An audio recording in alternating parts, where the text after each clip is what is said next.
It has been estimated that as many as 50% of all domestic cats may suffer from some kind of emotional disorder, such as anxiety or depression.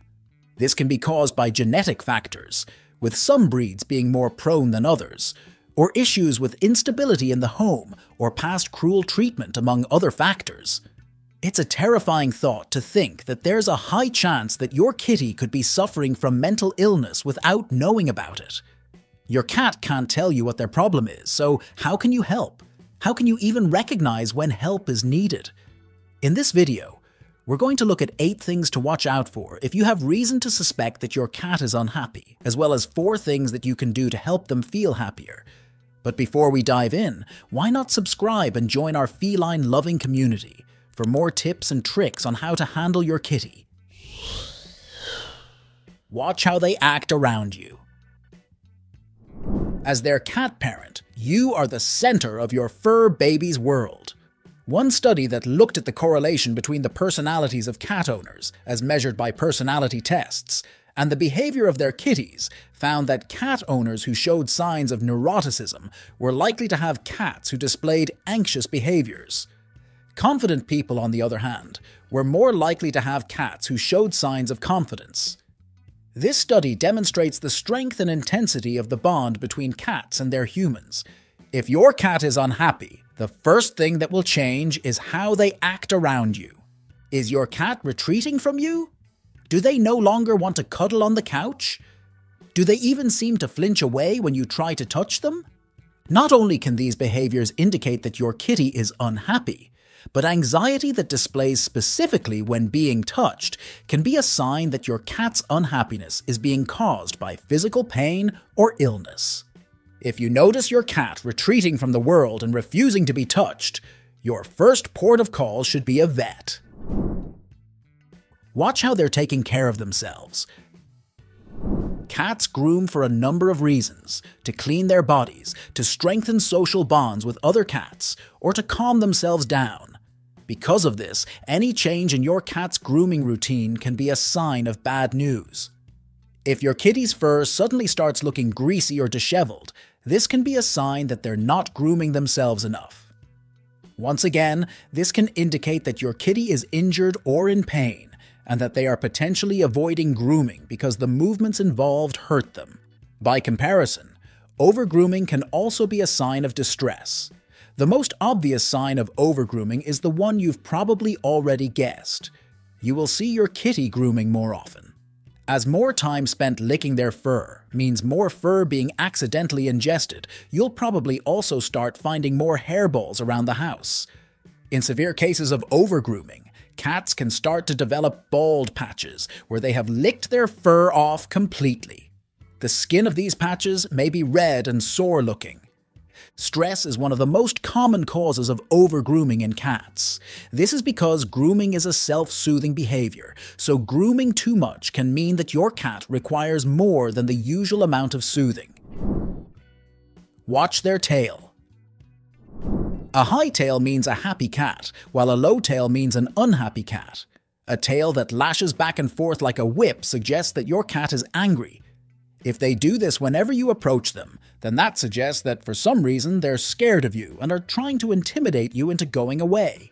A tail tucked underneath the belly, meanwhile, means that your kitty is very scared and distressed and does not feel safe in their home. Watch how they behave in the home.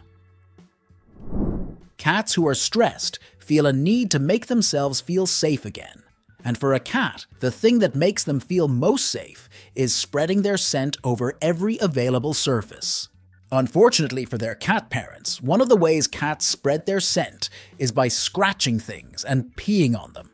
Most house cats can be trained to stick to less destructive ways of spreading their scent, such as rubbing against the furniture.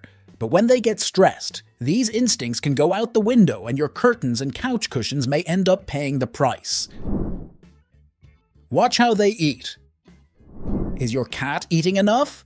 If your cat stops eating or drinking, that can be a sign of extreme stress, the same as it would be for a human. It's also a sign that you need to get them to a vet, pronto if it happens for more than a day or two. When your cat doesn't eat, their body has to rely on stored fat reserves for energy. Fat cells are broken down by your cat's liver, a process that involves protein.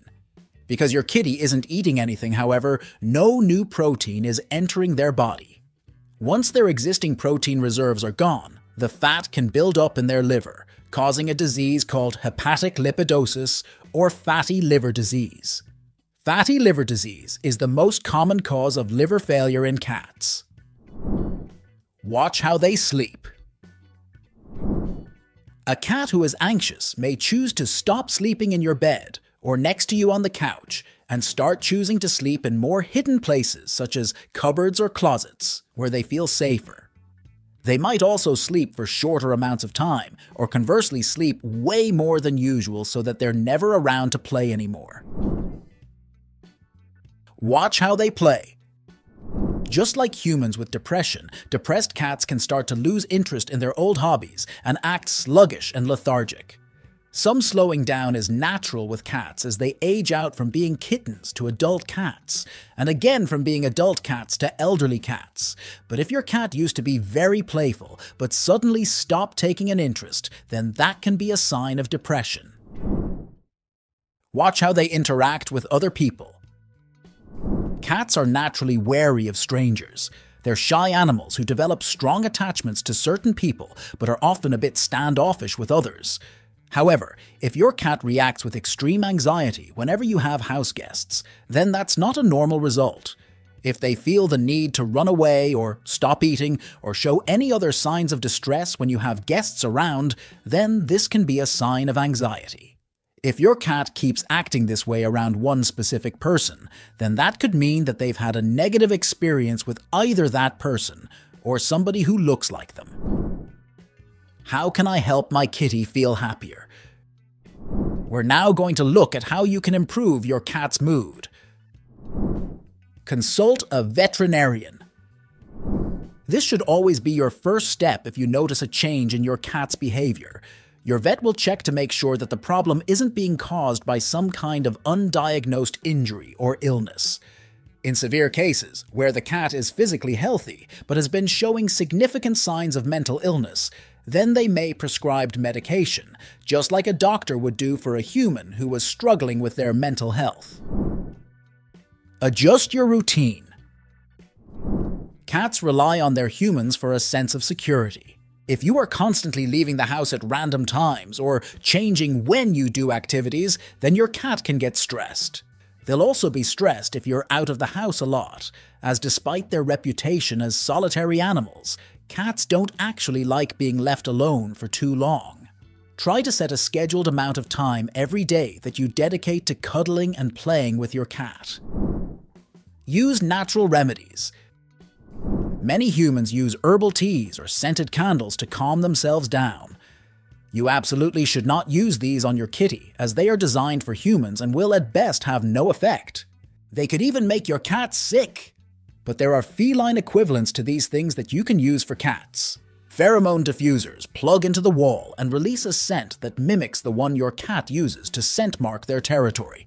Don't worry, you shouldn't be able to smell it. This makes your cat feel safe and secure. Catnip can also be relaxing for cats. Not all cats are affected by it, but it's certainly worth a try. Distract them. Cats can become anxious or depressed as a result of boredom, especially indoor cats who tend to require more stimulation. If your cat is currently a bit bereft in the toy department, try introducing some more toys. You can also try setting aside more space for them to climb, or even introducing heated pads for them to sleep on. For more help in reading your kitty's mood, why not check out this video on 5 easy-to-miss signs that your cat adores you?